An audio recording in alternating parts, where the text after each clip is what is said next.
The storage unit smelled of dust and abandonment. Detective Sarah Chen flicked on her flashlight, the beam cutting through the darkness like a surgical knife. 3 years this unit had sat untouched, paid in advance by a man who was now dead. Samuel Reeves. Heart attack at 47. Clean, simple, until the lawyer called about a box.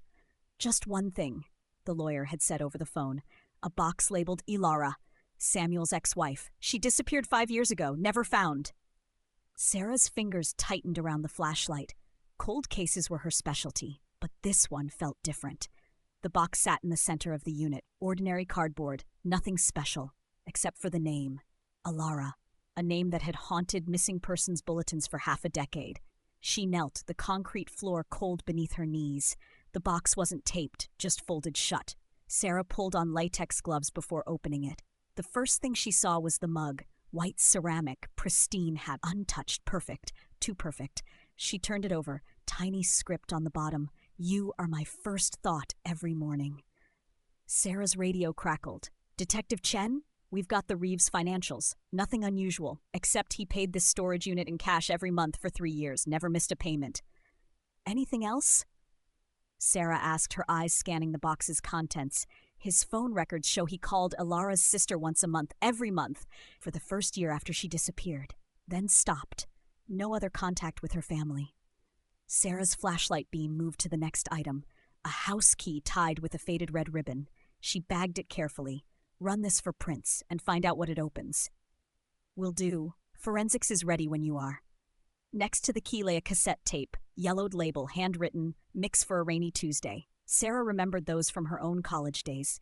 Mixtapes, love notes in plastic cases, but something about this felt wrong. The final item caught her attention. A half-burned candle. High-end beeswax, the kind that cost more than Sarah's weekly grocery bill. She leaned closer, her trained eyes catching something unusual in the wax. Discoloration, not normal for a candle. Chen, you still there? Her radio crackled. I'm here, she replied, her voice low. I think I need forensics to take a look at this candle. And the tape. There's something off about all of this. She stood up, her knees cracking in the silence. The box wasn't just a collection of mementos, it was a message. But what was Samuel Reeves trying to say, and why wait until after he was dead for someone to find it? Sarah's phone buzzed, unknown number. She hesitated, then answered. Detective Chen? A woman's voice strained, nervous. I'm Elara's sister. The lawyer said you found the box. I did. Do you know anything about it? Silence. Then Samuel wasn't just controlling. He was meticulous about everything. He liked to collect things, not just objects, memories, but not in a good way. What do you mean? He used to say that people weren't real until he documented them, photographed them, recorded them. He said it was how he made them his. Sarah's eyes fell back to the cassette tape. Mix for a Rainy Tuesday. Did he make mixtapes often? The woman laughed, a harsh, bitter sound. Never. He hated music, said it was messy, uncontrollable. Sarah's blood ran cold. I need you to come down to the station. There's something you need to hear.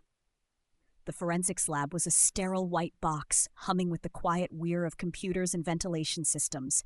Ben Carter, the lab's audio-visual specialist, looked up from his monitor, his eyebrows raised. Sarah placed the evidence bag containing the cassette tape on his desk. I need this yesterday, Ben, she said. Ben slid on a pair of glasses, peering at the tape. A mixtape? Bringing back memories, detective. What's the rush? The man who owned it, Samuel Reeves, is dead. His ex-wife, Elara, has been missing for 5 years. Her sister says Reeves hated music. Ben's expression shifted from casual to intrigued. A music hater makes a mixtape for his missing wife? That's not a love note. That's a statement.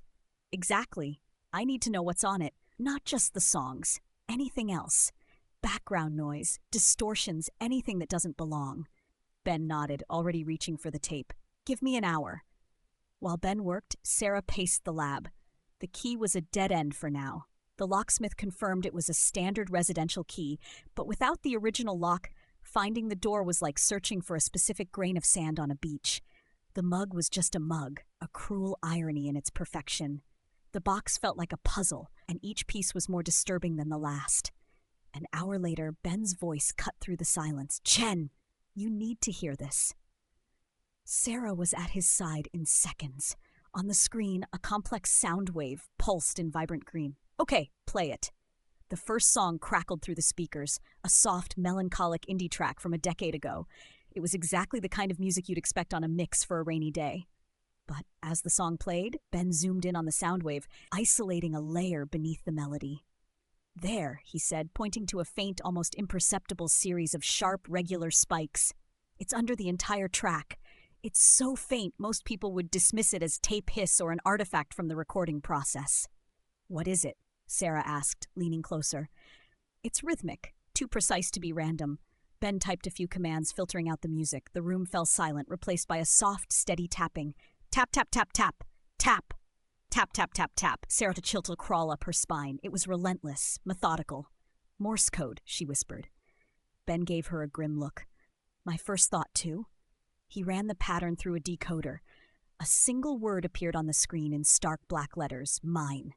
The word hung in the air, a sonic claim of ownership. He wasn't serenading her, he was branding her. Elara's sister's words echoed in Sarah's mind. He said it was how he made them his. This wasn't a gift, Sarah said, her voice hard. It was a threat. It gets worse, Ben said, swiping to another file.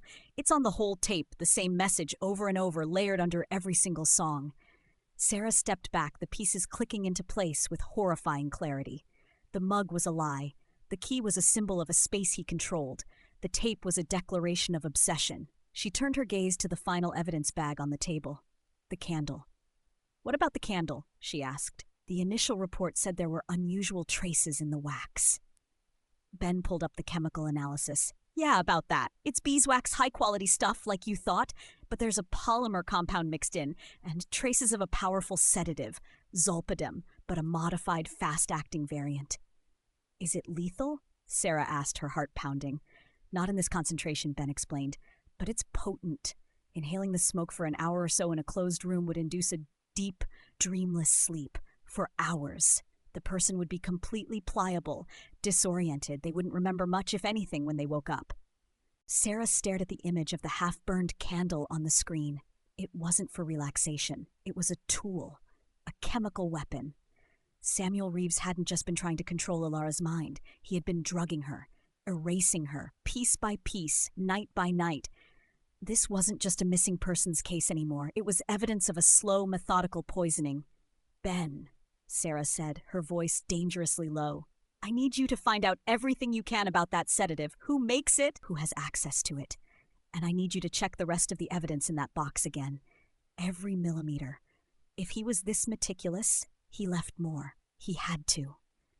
The sedative changed everything. Sarah stepped out of the lab into the sterile hallway, the air suddenly feeling too thin. He was drugging her, in her own home, under the guise of a relaxing candle. The violation was absolute, a deep, intimate invasion. Elara hadn't just been controlled, she had been chemically altered, her will dissolved in wax and smoke. Her phone buzzed. It was her partner, Detective Miller. Talk to me, Miller, she said, her voice tight.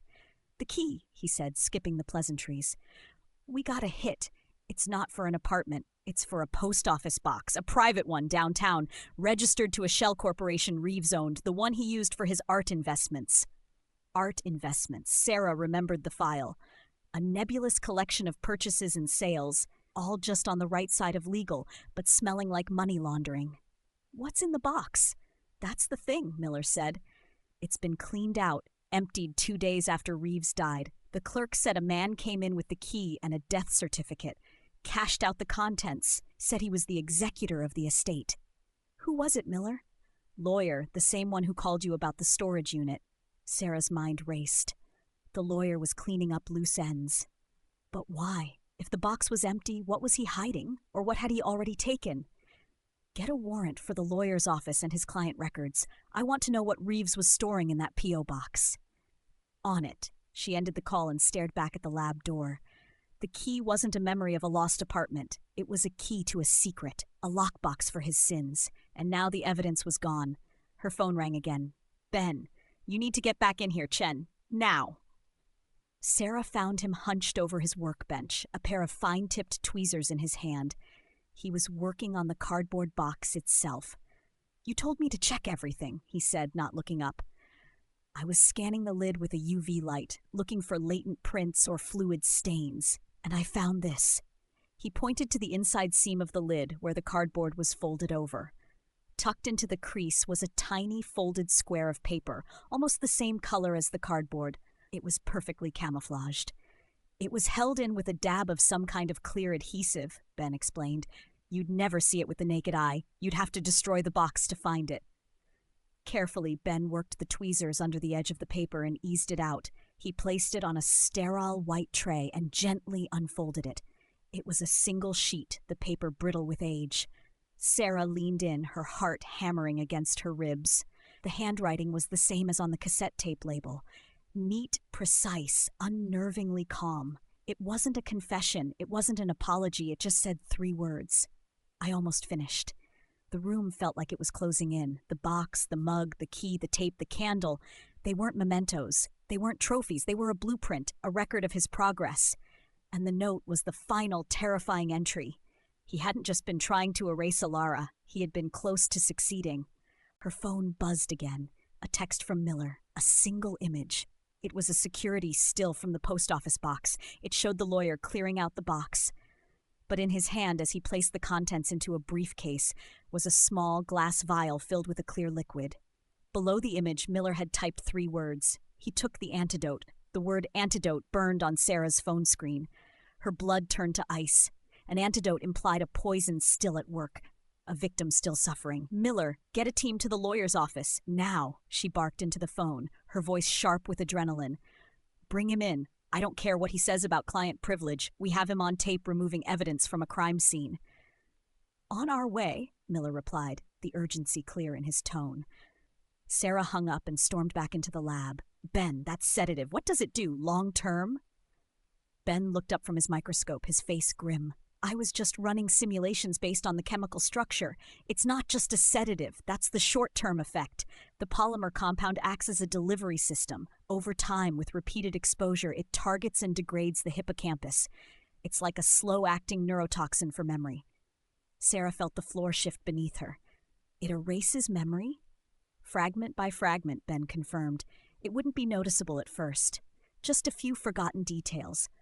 But over months, years, it could turn a person's mind into a blank slate, a living ghost. The antidote. It wasn't for an overdose. It was a temporary fix, a way to bring the ghost back to the surface, just long enough to be manipulated before the fog rolled back in. Samuel hadn't just been drugging Elara to sleep, he had been systematically destroying her identity. The interrogation room was cold, sterile, just like the lab. The lawyer, a man named Alistair Finch, sat perfectly still, his suit immaculate, his hands folded on the table. He radiated an unnerving calm. Detective Chen, he said, his voice smooth as polished marble. I must protest. This is harassment. I was simply executing my duties as executor of Mr. Reeves's estate. Sarah slammed a photo of the vial onto the table. Duties? Was it your duty to remove this from a P.O. box 2 days after your client died? What is it, Alistair? Finch glanced at the photo, his expression unchanging. A vitamin supplement. Samuel was a hypochondriac. He had dozens of them. Don't lie to me, Sarah snarled, leaning across the table. We know what was in the candle. We know what it does to a person's brain. We know about the Morse code on the tape, the word mine.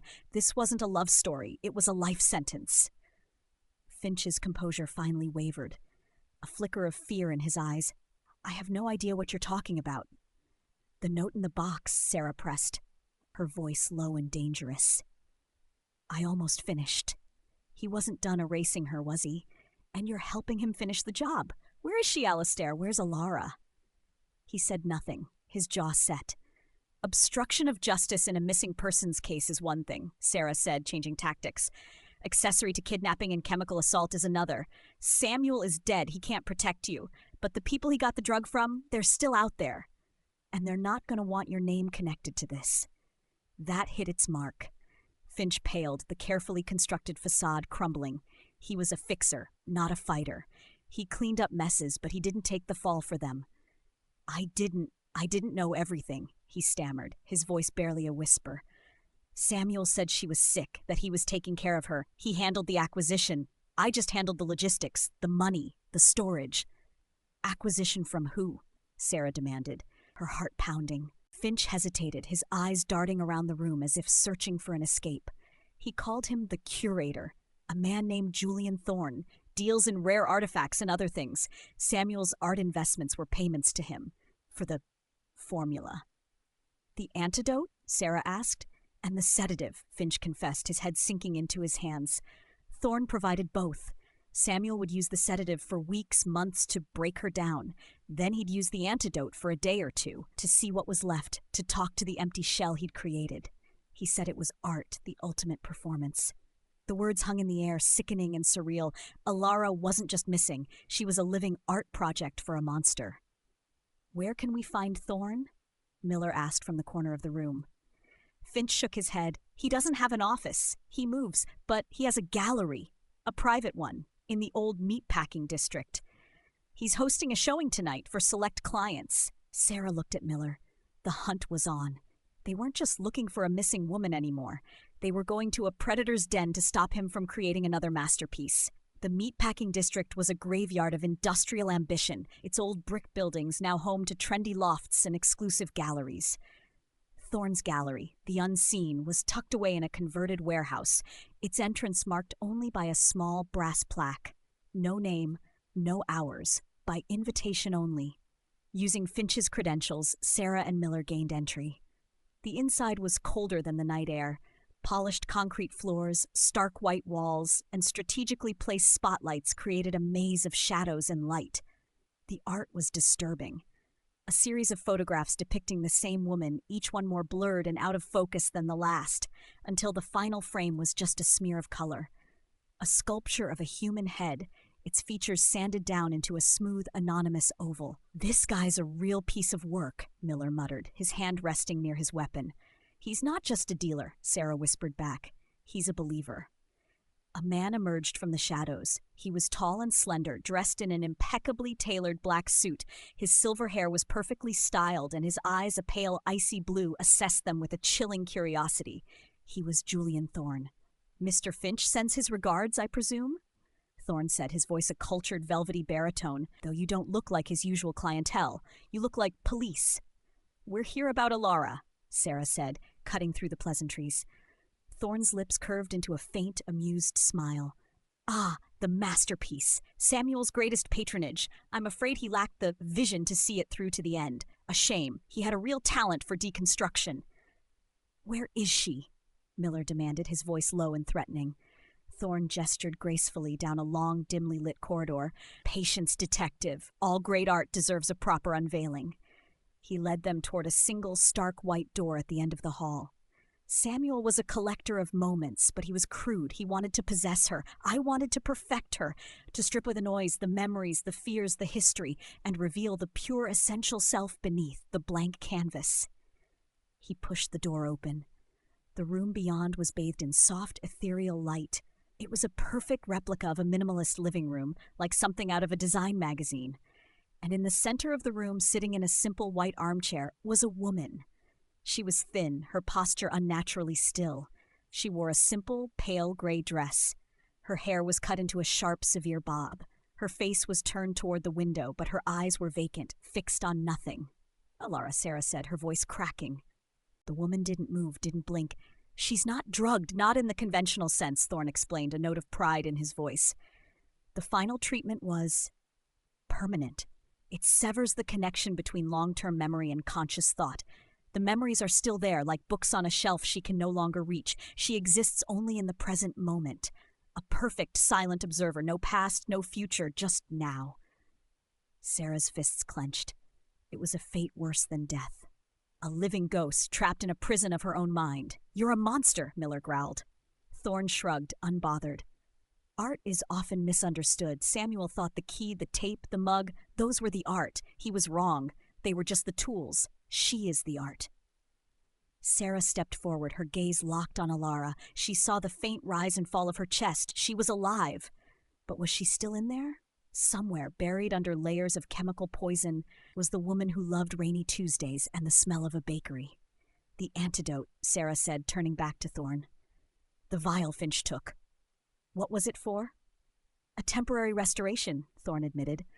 "A way to interact with the canvas, to ensure the process was working. Samuel enjoyed those moments. He would talk to her, watch the confusion in her eyes as fragments of her old self flickered to life before the fog rolled back in. It was his favorite part. Sarah's blood ran cold. He wasn't just erasing her, he was toying with the remains. "There is no permanent antidote," Thorne said, his smile widening. "The process is irreversible. She is, for all intents and purposes, a new person, my greatest creation." But Sarah saw something then, a flicker. As Thorne spoke the word creation, Elara's finger twitched, a tiny, almost imperceptible movement. It wasn't a spasm, it was a response. She wasn't a blank canvas, she was a prisoner. And she was listening. "She's reacting," Sarah said, her eyes locked on Elara. "To you." Thorne's smile tightened. "A synaptic misfire, nothing more. The final stages of the erasure are often messy." Sarah ignored him. She took a step closer to the chair, lowering her voice. "Elara, my name is Detective Sarah Chen. I'm here to help you." Nothing. The woman's gaze remained fixed on the wall, a portrait of emptiness. Sarah's mind raced, replaying the evidence. The mug, the key, the tape, the candle, the note. I almost finished. He wasn't just documenting his success, he was cataloging his struggle. He hadn't broken her. Not completely. "The mixtape," Sarah said, her voice firm. "The one he made for you, Mix for a Rainy Tuesday. Do you remember it?" Elara didn't stir. Thorne chuckled, a dry, grating sound. "As I said, Detective, the books are still on the shelf, but she has forgotten how to read." Sarah's eyes flicked to the twitching finger. It wasn't a misfire. It was a response. He was wrong. The connection wasn't severed, it was just buried. She thought about the Morse code, the secret, obsessive message underneath the music. Mine.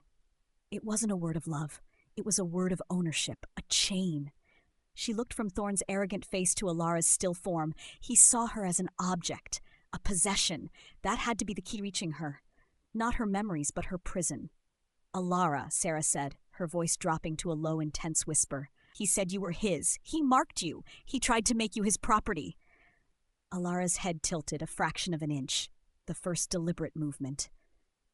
Thorne's amusement evaporated, replaced by a flicker of irritation. "This is unseemly, Detective. You're disturbing the art." Sarah pressed on, her gaze never leaving Elara. "He put it on the tape over and over, a secret message, just for you, a claim. He thought he owned you." She took a breath and spoke the word, the single percussive syllable that had been the soundtrack to Elara's erasure. "Mine." Elara flinched, a full-body shudder. Her hands clenched into fists in her lap, her vacant eyes filled with a storm of confusion and terror. The fog was parting. "No," Thorne snapped, his composure finally shattering. "You're ruining it." He moved with shocking speed, lunging not for Sarah, but for a small, sleek console on the wall. His hand hovered over a red button. "There's a failsafe, a concentrated aerosol dose. It will complete the process permanently." Miller was on him in a flash, grabbing his arm. The two men struggled, crashing against the wall. The console beeped, a light flashing from red to green, but Sarah didn't watch them. She dropped to her knees in front of Elara, her world shrinking to the woman in the chair. "Elara, fight it!" she urged, her voice fierce. "He doesn't own you. He never did. Look at me. You are not his." Elara's eyes, wide with panic, darted around the room before finally landing on Sarah. The storm in them was terrifying, a hurricane of fragmented memories and raw, untamed fear. But she was seeing. She was present. Thorne cried out as Miller twisted his arm, forcing him away from the console. The struggle was over in seconds. Miller cuffed him, shoving him against the wall. But the real victory was in the quiet center of the room. Elara looked past Sarah, her gaze finding Thorne's defeated, furious face. The fear in her eyes hardened into something else, something solid and unbreakable. Her lips parted, and a single, rasping word emerged, the first she had spoken in 5 years. No, it wasn't a plea. It was a verdict, a rejection, an act of will that shattered his final claim. The room filled with the sound of pounding footsteps as backup officers swarmed in. Thorne was hauled away, still screaming about his ruined masterpiece. Sarah stayed where she was, watching as the storm in Elara's eyes slowly subsided, leaving behind a profound, haunting exhaustion. She was still a prisoner in her own mind, but she had just found the key. 6 months later, Sarah sat in a quiet, sun-drenched room at a long-term care facility. Elara was by the window, tracing the patterns on the glass with her finger. She hadn't spoken another word since that night in the gallery. The doctors said the damage was severe, the path to recovery long and uncertain. Sarah placed a familiar object on the table beside her, the pristine white ceramic mug. Elara stopped tracing the glass. Her gaze fell upon the mug. She stared at it for a long time, her expression unreadable. Then slowly she picked it up. She turned it over in her hands, her fingers tracing the small, almost invisible script on the bottom. She didn't speak. She didn't look at Sarah. But she held the mug, a lie she had never believed, a symbol of a life she had almost lost. And she held on tight. The fight wasn't over. But for the first time, it was a fight she could win. Samuel Reeves hadn't created a masterpiece. He had left behind a survivor. And his box of artifacts wasn't a trophy case. It was a confession of his ultimate failure. He had almost finished. But almost, as Elara was proving, was never enough.